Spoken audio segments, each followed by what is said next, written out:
노년층을 겨냥한 온라인 사기가 무려 400%나 급증했다는 소식, 이거 정말 충격적인데요. 아, 맞습니다.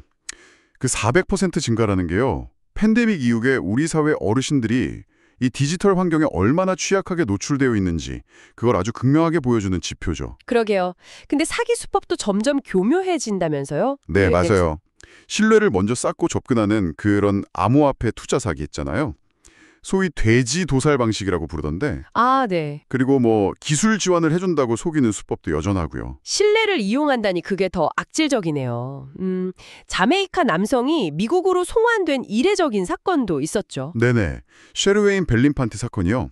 국제공조까지 이루어질 만큼 이게 심각했다는 걸 보여주죠. 피해 규모가 컸나 봐요. 베일에서는 85세 여성분한테 연애 감정을 이용해서 거의 40만 달러를 뜯어냈다고 하더라고요. 40만 달러요? 와. 네. 근데 이게 애리조나만의 문제는 아니고요. 전국적으로도 2024년에 사기 피해액이 역대 최고치를 경신했어요. 애리조나는 그중에서도 주요 타겟 지역 중 하나고요. 아, 심각하네요. 프레스콧 경찰 같은 경우는 올해 노년층 피해액만 200만 달러 넘을 거라고 경고했을 정도니까요. 그러니까 모르는 번호나 갑자기 돈 요구하는 문자는 일단 의심하고 봐야 합니다. 정말 남의 일이 아니네요. 아, 온라인 범죄도 문제지만 저희를 더 불안하게 만드는 건 역시 강력 범죄 소식인 것 같아요. 그렇죠. 뉴리버 지역 목사 살해 사건. 이건 그 동기 때문에 더 충격적이었어요. 네, 애덤 슈프라는 용의자가 구치소 인터뷰에서 직접 범행을 인정했죠. 그러면서 종교적인 망상 같은 제1계명 작전 이런 얘기를 했다고 하더라고요. 제1계명 작전이요? 네, 전국 10개 주에서 성직자 14명을 살해할 계획이었다니 정말 끔찍하죠. 다행히 세도나에서 추가 범행 시도하다 체포됐고요. 스스로 사형을 원한다고 밝히고 있다네요. 정말 상상하기 어려운 폭력성입니다. 피해자 가족분들은 이 상황을 어떻게 받아들이고 계실까요? 아들인 랜덜 쇼네만 씨 인터뷰를 보니까요. 물론 법 절차가 잘 진행되길 바라지만 사형 집행 같은 문제는 이제 신의 뜻에 맡긴다는 굉장히 성숙한 태도로 보이셨어요. 대단하시네요. 네, 분노보다는 앞으로 나아가겠다는 의지를 보이신 거죠. 이런 끔찍한 사건 외에도 데저트 리치 마켓플레이스에서 발생한 가정폭력 살인 사건도 있었죠. 너무 안타까운 제시카 슈커스 씨 이야기요. 네, 맞아요. 전 남편 저스틴 크리드에게 살해당한 사건인데요. 이 피해자분이 어려운 과거를 딛고 막 삶을 긍정적으로 바꾸려 노력하던 중이었다고 해요. 특히 어린 딸과의 관계도 좋아지고 있었고 여행 계획도 세우고 있었다는데 그래서 더 마음이 아픕니다. 범행 동기는 뭔가요? 용의자는 과거 문제랑 자녀 관련 이유로 언급했다고 하고요. 현장에서 좀 특이하게 나체 상태로 발견됐다고 합니다. 100만 달러 보석금이 책정됐고요. 이런 극단적인 사건 말고도 우리 일상적인 안전을 위협하는 요소들도 늘고 있다면서요?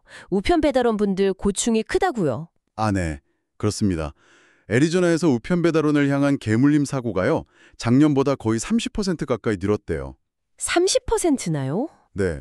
전국 17일 수준이라는데 올해만 벌써 75건, 피닉스에서만 25건이 발생했고요. 와. 30년 경력의 조 윌러스라는 배달원분 인터뷰를 보니까 이게 단순히 안전 문제뿐만 아니라 배달 업무 자체에도 큰 차질이 생긴다고 하시더라고요. 견주들의 책임 있는 관리가 정말 절실한 상황이죠.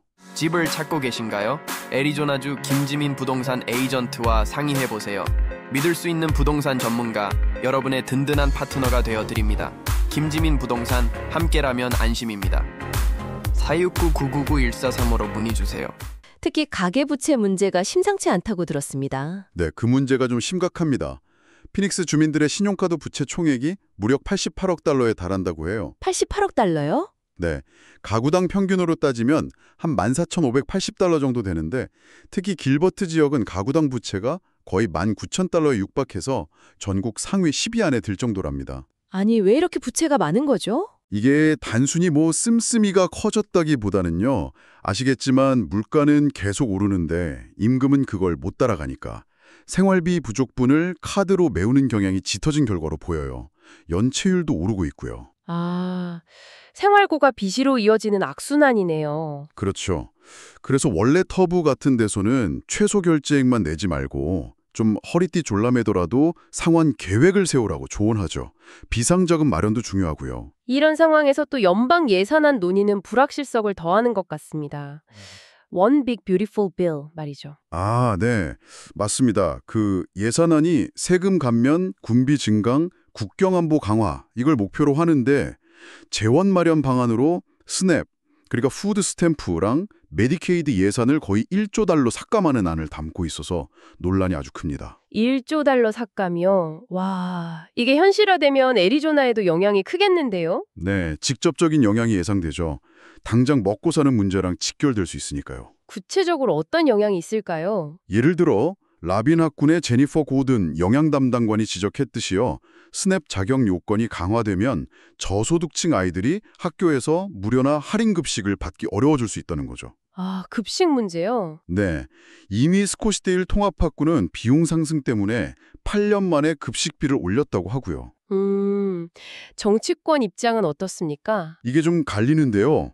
공화당의 후안 시스코마니 의원 같은 경우는 낭비 삭감은 필요하지만 스냅 자체는 중요하다고 말하는 반면에 민주당의 야사민 안사리 의원은 이건 저소득층 식사를 빼앗는 잔인한 배신이다. 이렇게 강하게 반발하고 있습니다. 네, 오늘 이렇게 쭉 살펴본 애리조나의 다양한 현안들, 이게 다 따로 떨어진 문제가 아닌 것 같아요. 그렇죠. 다 연결되어 있죠. 온라인 사기에 취약한 노년층, 또 예산 변화에 민감할 수밖에 없는 저소득 가정들, 폭력의 희생자분들, 그리고 매일 위험에 노출되는 우편 배달원 같은 노동자분들까지 우리 사회의 여러 약한 고리들이 드러난 셈이고요.